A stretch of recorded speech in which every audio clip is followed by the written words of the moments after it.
The drill sergeant's laughter echoed across the firing range when the small woman in an oversized military uniform walked up to the shooting line. "You sure you didn't get lost on your way to the mess hall, sweetheart?"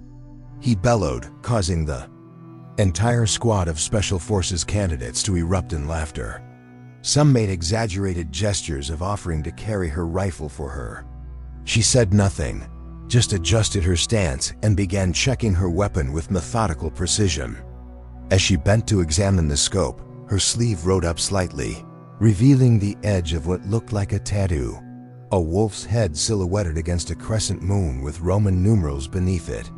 A colonel observing from the tower suddenly went rigid, his binoculars trembling in his hands. He stepped closer to the window, squinting through the scope, then stumbled backward and whispered to his aide, "That's a Nightshade marking." Her name was Captain Maya Rodriguez, 29 years old, Latina with dark hair always pulled back in regulation style, standing barely 5'3" in combat boots that seemed too large for her small frame. She was the newest addition to Delta Force selection at Fort Bragg, one of the most elite training programs in the U.S. military. From her first day, she spoke only when addressed directly, arrived an hour before reveille, and stayed late cleaning weapons for the entire unit without being asked. The candidates called her Mouse because she moved so quietly, or the Armorer because she was always maintaining equipment that wasn't even assigned to her. During the first marksmanship evaluation, Maya didn't take her shots when called. She only observed, standing at the edge of the range, watching wind flags, noting the positions of targets, calculating angles and distances. The rangemaster, a grizzled Green Beret named Sergeant First Class Morrison, shouted over the rifle fire, "If you're too scared to pull the trigger, you don't belong in special operations." She just nodded quietly and said, "I need to understand the environmental factors first. I've fired under pressure before, but I don't want to waste ammunition if the conditions aren't optimal." The other candidates snickered loudly. Fired under pressure? What? Paintball tournaments? But something about her stillness made their laughter sound hollow.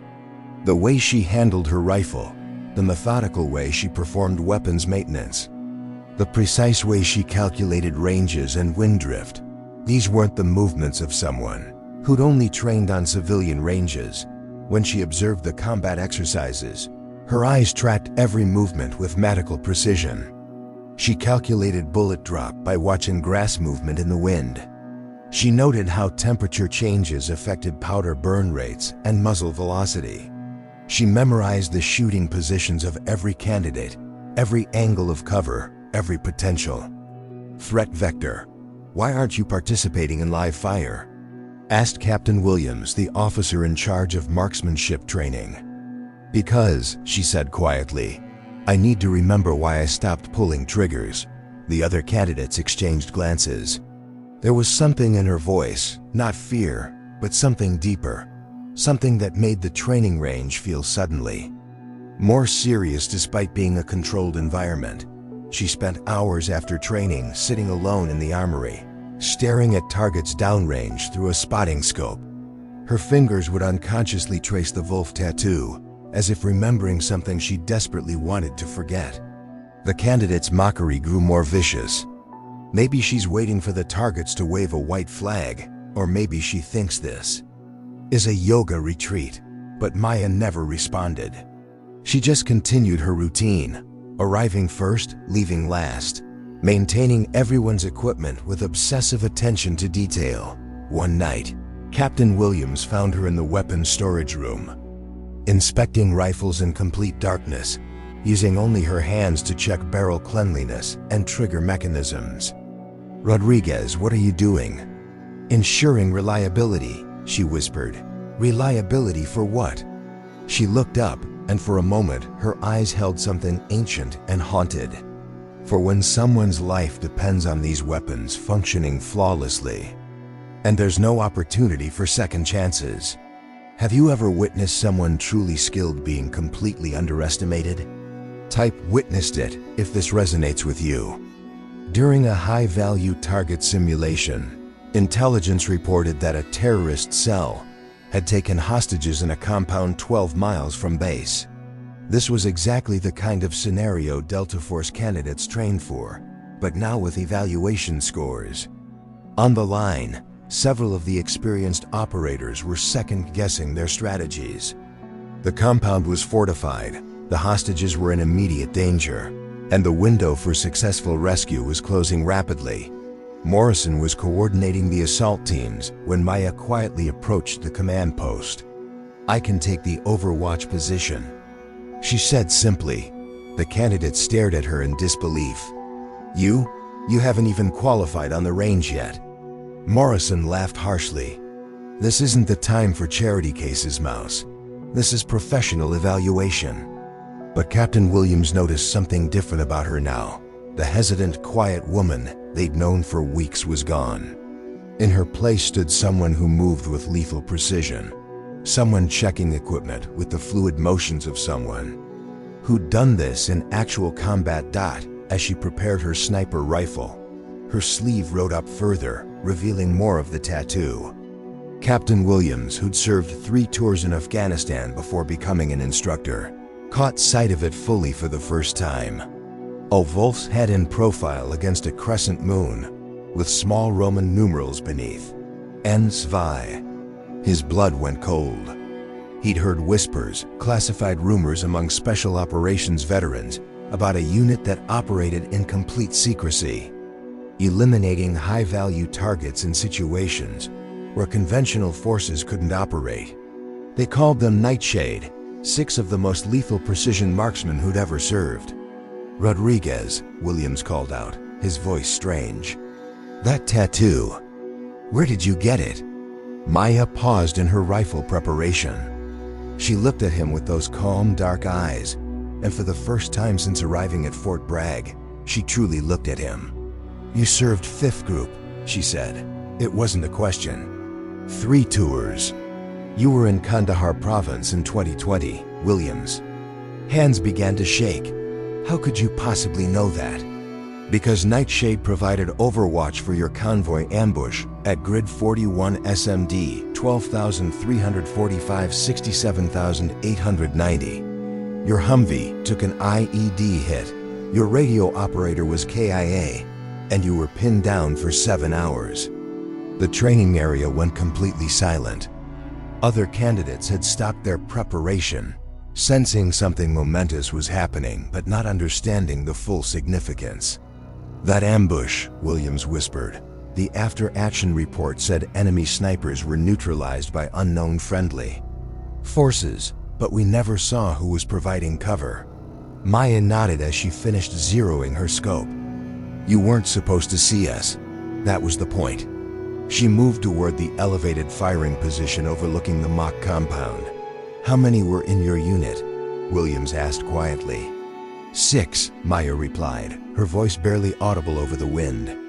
"And how many came back from the last operation?" She looked at him with those steady eyes that had seen too much. "You're looking at her." The other candidates had stopped joking entirely. They didn't understand the full implications, but they could feel the weight of it. The way Williams' hands trembled, the way other instructors had unconsciously stepped back, the way the training exercise suddenly felt less like a game and more like preparation for actual war. "The N-Svi on your tattoo," Williams continued, his voice hoarse. "That's your unit designation?" "No," she said simply, settling into her sniper position. "That's how many teammates I couldn't bring home."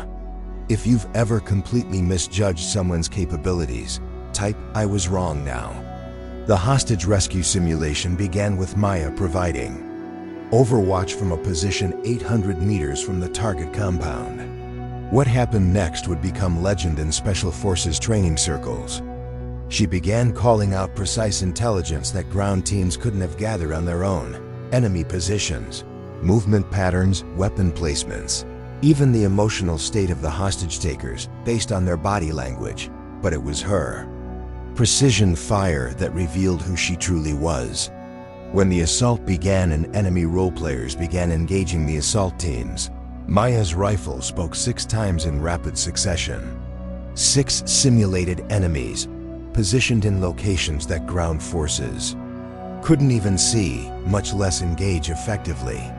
Each shot was a center mass hit at distances exceeding 600 meters, in wind conditions that would challenge Olympic marksmen. The exercise controllers stopped the simulation early. In 15 years of running hostage rescue scenarios, they'd never seen such flawless coordination between overwatch and assault elements. All hostages were rescued without casualties. All enemy role players were neutralized, and the assault teams never faced effective resistance because their threats were eliminated before they could act. But Maya wasn't finished with revelations. As the candidates and instructors gathered for after-action review, Captain Williams couldn't let the mystery rest. "The last operation," he said quietly. "What happened to Nightshade?" The training exercise was over. The immediate evaluation was complete, but the weight of history was just beginning to settle on Maya's shoulders. "March 23, 2022, she began, her voice carrying clearly across the assembled group. "High-value target elimination, Helmand Province. Taliban commander coordinating attacks against civilian aid convoys." Williams' face went ashen. He knew that region, knew how dangerous those operations were. Intelligence indicated 1 target, minimal security, quick insertion and extraction. Maya continued, her eyes fixed on the distant mountains beyond the training area. "They sent Nightshade because conventional forces couldn't get close enough. Without alerting the entire network. 6 of us, 5 support personnel. Conditions that should have been routine by our standards." She paused, and when she spoke again, her voice carried the weight of survivor's guilt. "We eliminated the primary target successfully. But intelligence was wrong. It wasn't 1 compound, it was 3, and they were coordinated. We walked into a trap designed specifically for precision marksmen." "What happened?" Williams asked, though part of him didn't want to know. "My team was covering the extraction when the counterattack began. Mortar, RPGs, coordinated machine gun fire from multiple positions. We were compromised, surrounded, taking casualties." Her hands remained steady as she spoke, but her voice carried an undertone of barely controlled emotion. "I was positioned as rearguard, furthest from the landing zone. My job was to cover the team's movement to the helicopters. The training area was silent except for the distant sound of other units conducting exercises. The extraction birds were taking fire, couldn't maintain position. My teammates fought their way to the LZ, but the enemy fire was too intense. One by one, I watched them go down, providing cover for each other, trying to reach safety that was always just 50 meters away." Williams and the other instructors recognized the scenario, the kind of tactical nightmare that haunted every special operations planner. "How did you survive?" "I didn't move from my position for 18 hours. Kept providing covering fire. Kept enemy forces pinned down. Kept calling in artillery strikes danger close to my own position. I fired 247 rounds that day, made 89 confirmed kills, called in 16 separate fire missions." She looked directly at Williams now. "When the rescue team finally reached me, they found me still in position, still covering a landing zone where no one was left to extract." The after-action review had become something more, a confession, a memorial, a reckoning with the cost of being the best at something that demanded everything. The Pentagon classified the operation success. Target eliminated, mission accomplished. They never mentioned that the 6 most effective precision marksmen in the US military died covering each other's withdrawal from a compound that was supposed to be lightly defended. Back in the barracks that night, word of Maya's true identity had spread throughout the Special Forces community. The candidates who'd spent weeks mocking her now approached with something approaching reverence. But Maya seemed smaller somehow, diminished by memories she'd been forced to confront. Patterson, a young ranger who'd been particularly harsh with his comments, approached hesitantly. "Ma'am, we didn't know. We're sorry for But Maya held up a hand. "You weren't wrong to test me," she said quietly. "You weren't wrong to question whether I belonged here.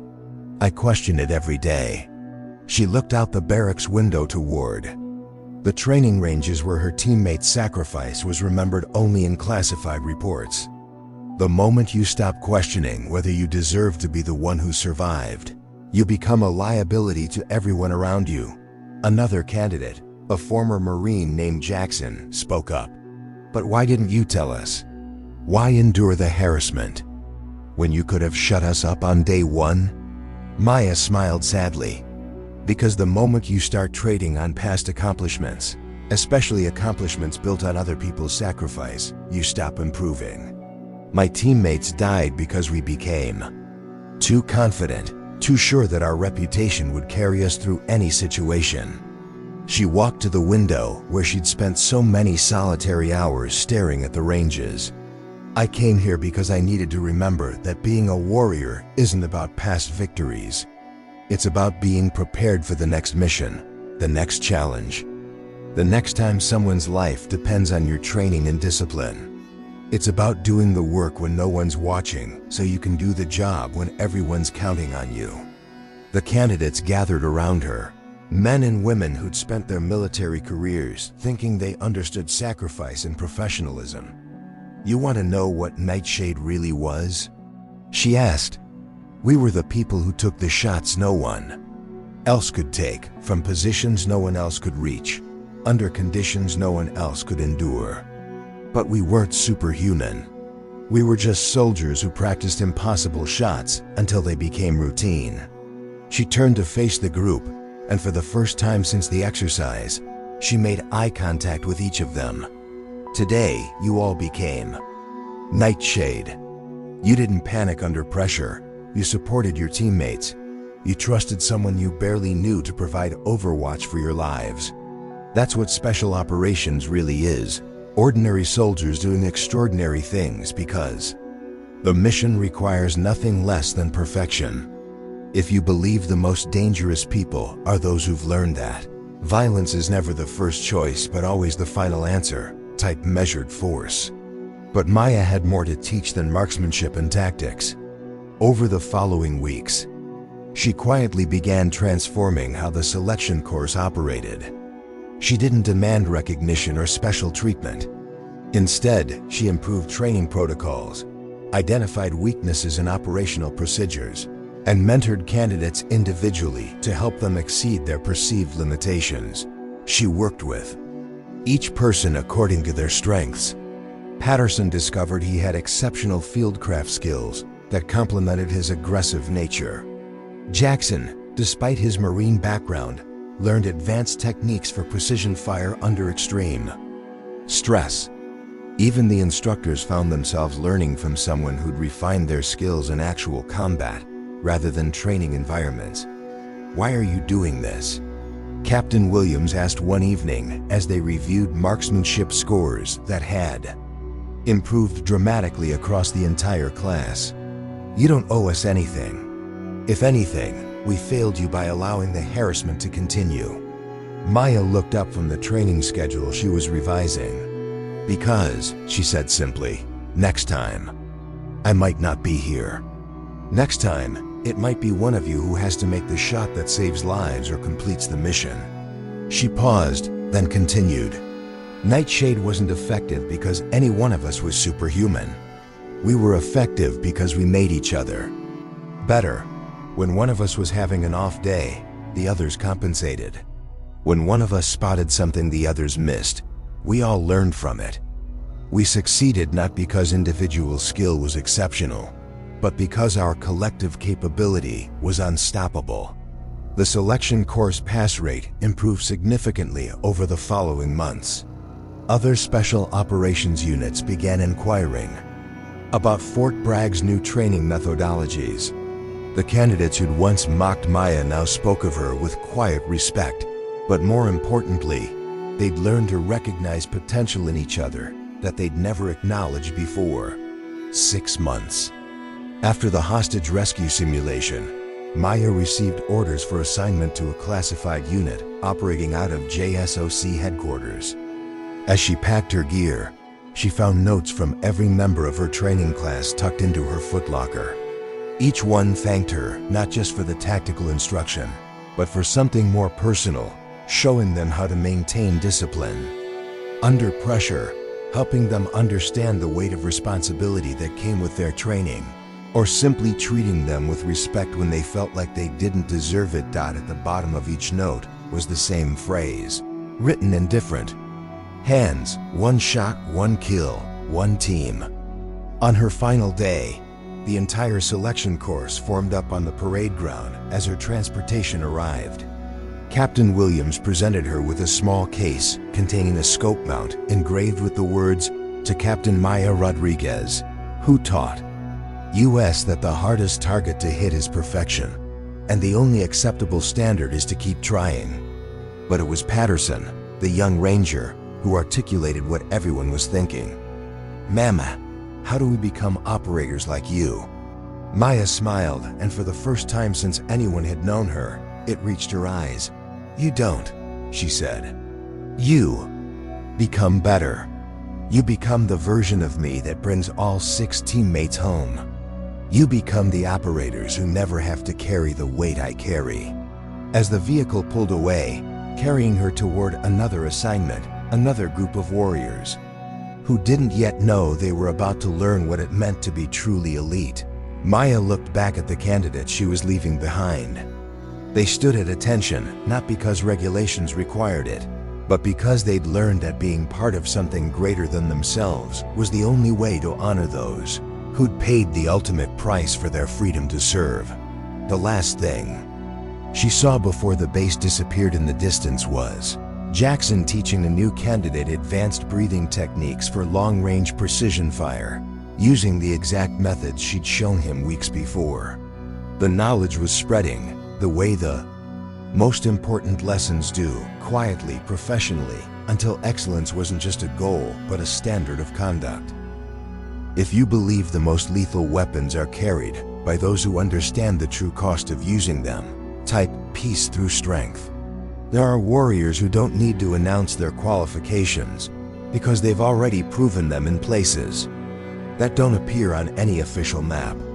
Maya Rodriguez was Nightshade, a unit that completed 47 successful operations and lost 5 operators on the 48th mission. Every Wolf and Moon tattoo is living proof that heroism isn't about being fearless. It's about being afraid and taking the shot anyway. Never mock the quiet ones. Never dismiss someone just because they don't boast about their service record.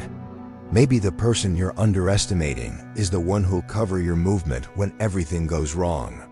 Serve with honor and remember that the person sitting quietly in the corner might be quiet, not because they have nothing to prove, but because they've already proven everything. When lives hung in the balance, the real warriors are the ones who carry their victories and defeats with equal gravity, who maintain weapons they hope they'll never need to use again, who remember every person they couldn't save, but never let that stop them from training to save the next one.